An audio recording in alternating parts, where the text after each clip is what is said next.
Good morning बच्चों।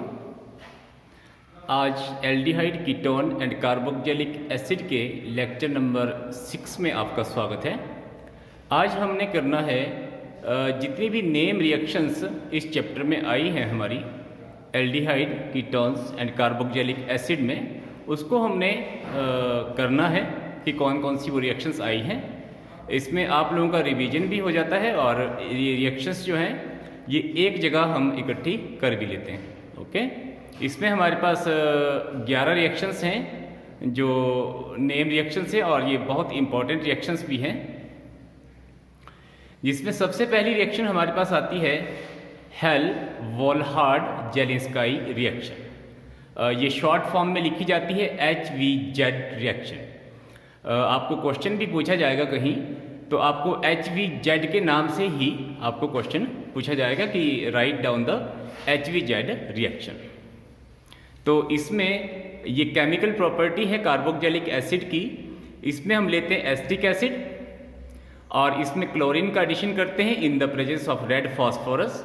तो एक हाइड्रोजन यहाँ से हमारा निकल जाता है और हमारे पास आता है Cl CH2 COOH chloro acetic acid.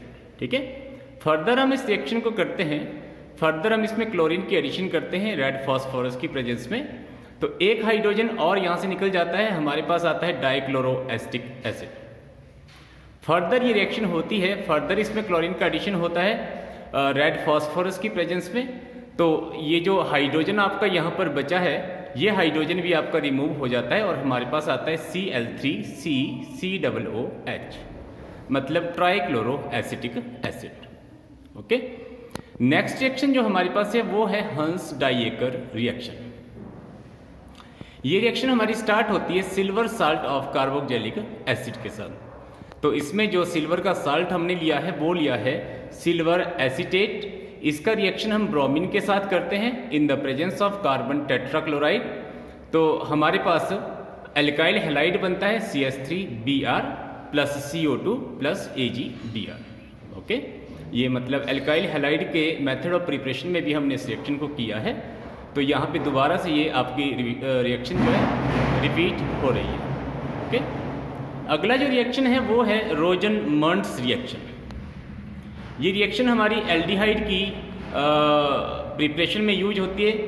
तो इस रिएक्शन में हम एल्डिहाइड को बनाते हैं फ्रॉम एसाइल क्लोराइड। तो यहाँ हमने लिया है इथेनॉइल क्लोराइड। इथेनॉइल क्लोराइड का हमने हाइड्रोजन का एडिशन इसमें किया है in the presence of palladium and barium sulphate. तो हमारे पास इथेनॉइल क्लोराइड जो है वो कन्वर्ट हो जाता है एसिड एल्डिहाइड प्लस HCl। अगर हम एरोमेटिक कंपाउंड का रिएक्शन करते हैं तो हम लेते हैं बेंजोइल क्लोराइड, उसमें हाइड्रोजन का एडिशन करते हैं in the presence of palladium and barium sulphate. तो हमारे पास बन जाता है बेंज एल्डिहाइड। नेक्स्ट जो रिएक्शन है वो है स्टीफन रिडक्शन। ये रिडक्शन है आपकी मतलब इसमें एडिशन ऑफ हाइड्रोजन आपका होना है। तो ये भी आपका मेथड ऑफ प्रिपरेशन है एल्डिहाइड बनाने का। इसमें हम नाइट्राइल लेते हैं, दिस इज इथाइल नाइट्राइल। इसमें हमने हाइड्रोजन का एडिशन किया है in the presence of tin chloride and HCl।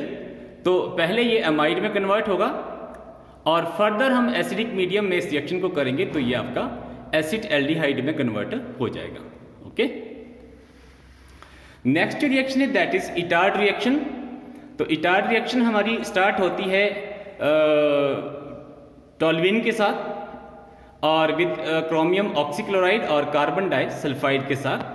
तो ये जो आपका टॉल्यूइन है ये कन्वर्ट हो जाता है आपका बेंज एल्डिहाइड। ओके, अब नेक्स्ट रिएक्शन की ओर हम चलते हैं। नेक्स्ट रिएक्शन हमारी है गटरमान कॉच रिएक्शन। देखिए बच्चों, गटरमान रिएक्शन अलग है, गटरमान कॉच रिएक्शन अलग है और कॉच रिएक्शन अलग है। ओके, इस चीज का ध्यान रखना। तो गटरमान कॉच रिएक्शन जो होती है ये रिएक्शन बेंजीन के साथ स्टार्ट होती है और कार्बन मोनोऑक्साइड इसमें पास करते हैं in the presence of HCl AlCl3 और क्यूप्रस क्लोराइड की प्रेजेंस में, और बेंजीन जो है हमारा वो कन्वर्ट हो जाता है बेंज एल्डिहाइड।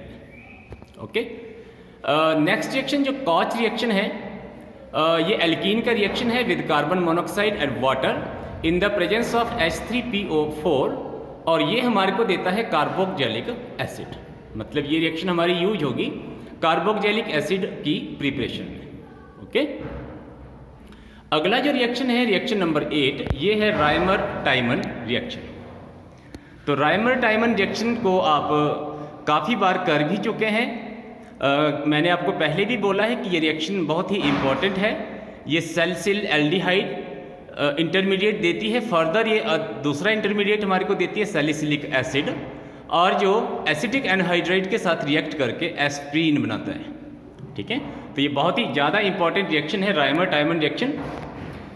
ये रिएक्शन आपकी स्टार्ट होती है फिनॉल के साथ, और इसका रिएक्शन हम करते हैं क्लोरोफॉर्म के साथ CHCl3 के साथ in the presence of NaOH and HCl, और ये हमारे को देता है सैलिसिल एल्डिहाइड। ठीक है, ये भी इंटरमीडिएट है, this is not the final product, लेकिन इस रिएक्शन में हम सैलिसिल एल्डिहाइड तक ही प्रोडक्ट बनाते हैं। फाइनल प्रोडक्ट तो इसका एस्प्रीन है। ओके, अगला जो प्रोसेस है हमारे पास that is the Wacker process. अगला जो रिएक्शन है दैट इज वैकर्स प्रोसेस। ये भी मेथड ऑफ प्रिपरेशन है आपका एल्डिहाइड का। इसमें हम रिएक्शन स्टार्ट करते हैं एल्कीन के साथ, इथीन के साथ हमने रिएक्शन को स्टार्ट किया है with palladium chloride and water in the presence of cuprous chloride. तो ये हमारे को देता है acid aldehyde CH3CHO plus palladium plus HCl। Okay, अगला रिएक्शन हमारा डीकार्बोक्जाइलेशन रिएक्शन है। तो ये पिछले साल भी आपने हाइड्रोकार्बन के चैप्टर में पढ़ा है, डीकार्बोक्जाइलेशन रिएक्शन, डीकम्पोजिशन रिएक्शन जो आपकी होती है। तो ये कार्बोक्जिलिक एसिड की केमिकल प्रॉपर्टी है। This is sodium salt of carboxylic acid, this is sodium acetate. इसका रिएक्शन हम सोडियम हाइड्रोक्साइड के साथ करते हैं in the presence of calcium oxide. तो ये जो है आपका CH3 और H ये आपका जुड़ जाएगा, ये बनाएगा आपका CH4 methane plus Na2CO3। Okay, और अगला जो रिएक्शन है लास्ट रिएक्शन जो आपका दैट इज एस्टरिफिकेशन रिएक्शन, जिस रिएक्शन में हमारा एस्टर बनता है। तो ये रिएक्शन जो है ये कार्बोक्जिलिक एसिड की भी केमिकल प्रॉपर्टी है और अल्कोहल की भी केमिकल प्रॉपर्टी है और एस्टर का मेथड ऑफ प्रिपरेशन है। ओके, तो इसमें हम एसिटिक एसिड और इथेनॉल का रिएक्शन करते हैं, मतलब कार्बोक्जिलिक एसिड और अल्कोहल का रिएक्शन करते हैं in the presence of sulphuric acid, और ये रिवर्सिबल रिएक्शन है, रिवर्सिबल साइन आपके इसमें है। तो ये हमारे को देता है इथाइल इथेनोएट प्लस वाटर। अगर हम एरोमेटिक कंपाउंड के साथ इसको करते हैं तो ये हमारे पास है C6H5COOH, मतलब बेंजोइक एसिड, और इसका रिएक्शन हम कर रहे हैं इथेनॉल के साथ in the presence of sulphuric acid. तो हमारे पास आएगा ethyl benzoate plus H2। Okay, तो बच्चों ये जो हैं ये aldehyde, ketone and carboxylic acids की नेम रिएक्शंस हैं। और मैंने आपको पहले भी बोला है कि जो नेम रिएक्शंस होती हैं वो बहुत ही इम्पॉर्टेंट रिएक्शंस हैं और बहुत ही इम्पॉर्टेंट प्रोडक्ट्स इन रिएक्शंस से बनते हैं। तो इसलिए एग्जाम में भी मैक्सिमम क्वेश्चंस जो होते हैं ऑर्गेनिक केमिस्ट्री के वो इन नेम रिएक्शन से होते हैं।